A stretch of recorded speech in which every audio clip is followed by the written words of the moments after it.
Kachat ko ba yung yung applicant ko way back 2018 pa ata ito na applicant eh.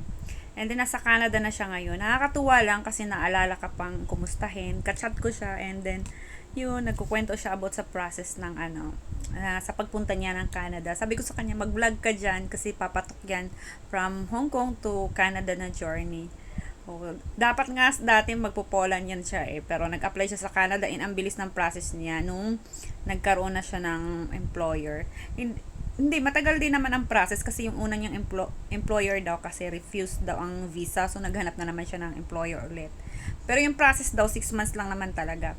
And then, nasa Canada na siya ngayon. Sabi ko, natutuwa lang ako sa mga applicant pag nakaka-proud lang pag nag-level up na yung journey nila. Sabi ko, nakaka-proud lang bilang sa amin nagsisimula tapos ngayon nandyan na kayo. 'Di ba nakaka-proud pag mga ganyan nakakita ka. So ganyan kasi dapat tayo, mindset natin. Maging masaya tayo sa mga achievement ng ibang tao kasi nakakatuwa pag ganyan eh.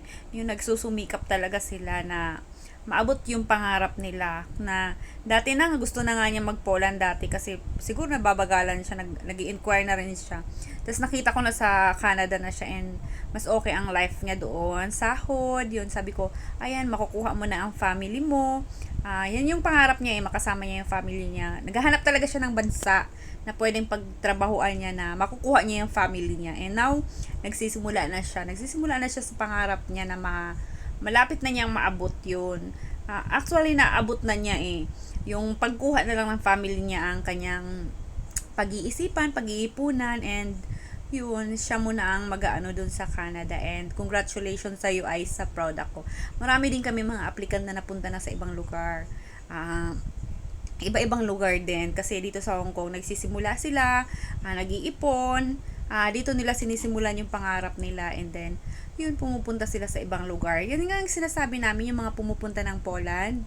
Hindi naman talaga Poland ang gusto nila. Pumupunta sila doon sa gusto nilang puntahan kasi yun pinakamabilis na way eh.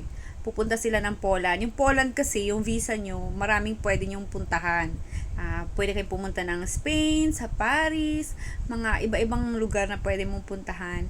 Kaya mas mabilis pag nag-Poland muna kayo. Ganun talaga minsan. Kailangan mo muna magtiis o magtrabaho ka muna ng factory, mga ganyan, mag-apply ka muna. So soon, makukuha mo na rin yung pangarap mo. Hindi kasi pwedeng shortcut yung pangarap natin eh.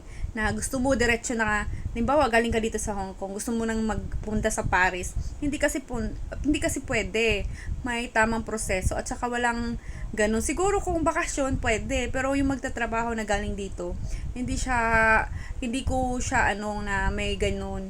Kasi ang nagsisimula talaga sila pumupunta ng Poland, hindi pumupunta sa ibang lugar. Yun po, and congratulations sa mga ganyan ha, lalo na sa'yo, Aisa.